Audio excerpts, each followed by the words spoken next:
Shalom, shalom, bien-aimés, j'espère que vous portez bien. Nous sommes toujours dans nos capsules Un proverbe par jour éloigne la folie pour toujours.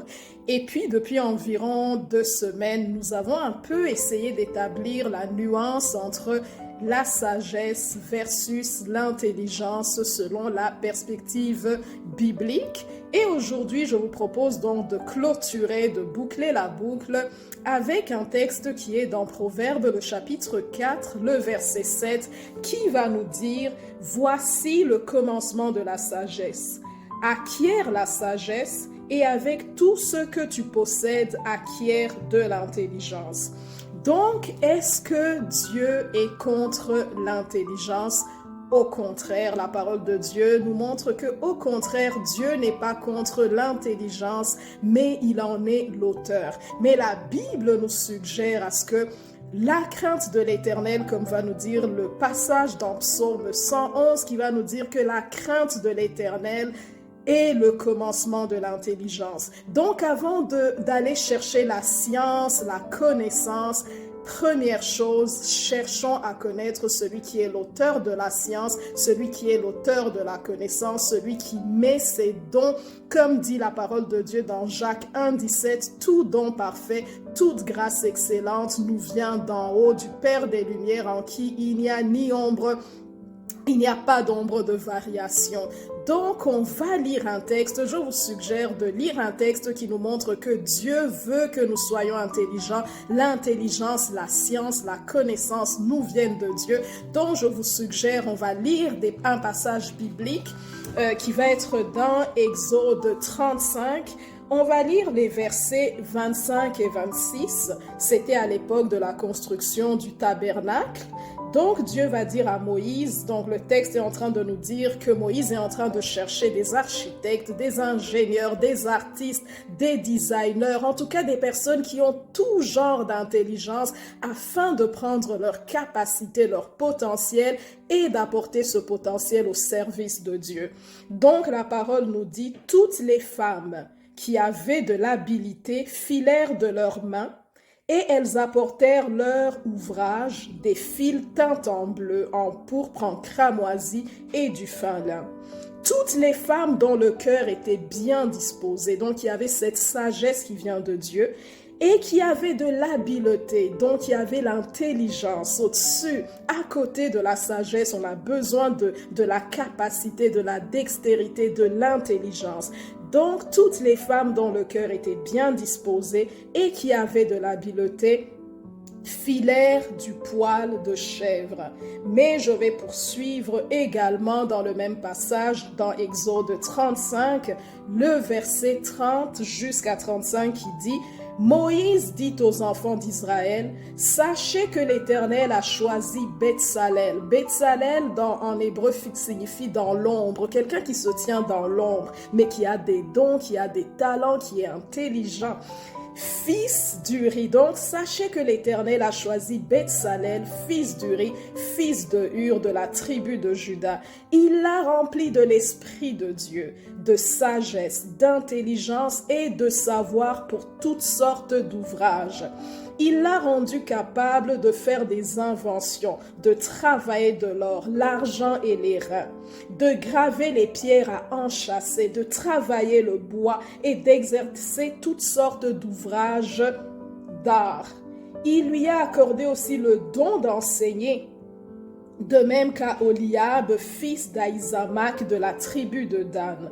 Il les a remplis d'intelligence pour exécuter toutes les œuvres de sculpture et d'art, pour broder et tisser les étoffes teintes en bleu, en pourpre, en cramoisi et le fin lin, pour faire toute espèce de travaux et d'inventions. L'intelligence nous vient de Dieu, c'est Dieu qui nous donne ses capacités et il veut que ses enfants, en tant qu'enfants de Dieu, nous puissions cultiver le jardin comme il l'a dit à Adam dans la Genèse, que nous puissions influencer, que nous puissions innover avec les dons qu'il a mis en nous, mais en ayant premièrement pour assise ou bien pour trame de fond ou bien pour style de vie la crainte de Dieu, la sagesse qui vient de Dieu connaître avant tout celui qui donne cette intelligence, avoir une relation, être né de nouveau.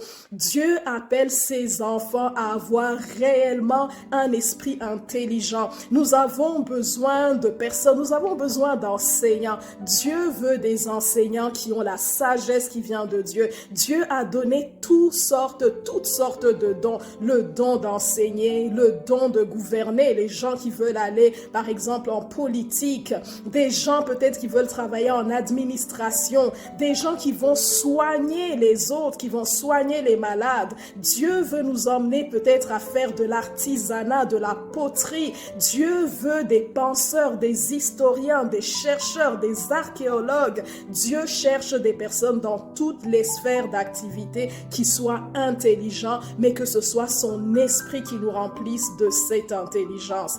Et ce n'est pas par hasard, pour vous laisser avec cela, qu'on voit que Dieu n'est pas contre l'intelligence. La première personne, en tout cas l'une des personnes qui a vraiment écrit la plus grande partie du Pentateuque, des 5 premiers livres de la Bible, c'était Moïse. C'était un érudit qui avait étudié dans les meilleures écoles d'Égypte, donc qui avait acquis la connaissance. Dans le Nouveau Testament, ce n'est pas par hasard aussi que Dieu va chercher des personnes comme Paul, qui était au pied de Gamaliel, qui était intelligent, qui avait appris des choses, et il a écrit la plupart des épîtres que nous lisons dans le Nouveau Testament. Donc Dieu veut que nous ayons cette capacité, que nous ayons cette intelligence en tant que serviteur, en tant qu'enfant de Dieu. Et je vous laisse avec ça. Je vois que ma vidéo, un proverbe par jour cette semaine, est un tout petit peu longue, mais ça en vaut la peine parce qu'il faut faire la nuance. Dieu nous donne sa sagesse, mais il veut que nous soyons aussi brillants dans ce qu'il nous confie, que nous puissions exceller dans toutes les sphères où il nous a placés. Je vous laisse avec ça. Il y a Yves Saint-Laurent qui avait dit que les modes passent, mais que le style est éternel. Moi, je dirais vraiment, en tant qu'enfant de Dieu, notre art, notre faculté, nos œuvres, ce que nous produisons auront réellement une portée éternelle. Si tu es né de nouveau, si tu crains Dieu, si tu as accepté Jésus comme ton Seigneur et ton Sauveur personnel, tes œuvres que tu vas produire ne vont pas être simplement terrestres. Tu ne vas pas les laisser seulement sur cette terre. Tes inventions ne vont pas être seulement terrestres, mais tes inventions seront guidées par l'Esprit de Dieu. Ton intelligence, tes capacités, tes dons seront comme Betsalel, remplis de l'Esprit de Dieu et de connaissance, et ces œuvres, ce que tu fais, ce que tu accomplis aura une portée éternelle. Et le plus grand homme intelligent de la Bible, c'est Salomon, mais comme il a abandonné la crainte de l'Éternel, on voit qu'il a quand même mal terminé alors que c'était l'homme le plus brillant de la planète. Un proverbe par jour éloigne la folie pour toujours cette semaine. Vraiment que nous puissions avoir cet équilibre, la crainte de Dieu, être né de nouveau, accepter Jésus comme Seigneur et Sauveur personnel et grandir, innover dans cette science, dans cette intelligence qu'il veut voir dans les enfants de Dieu. Le Seigneur vous bénisse et qu'il vous garde. Bonne semaine. Bye.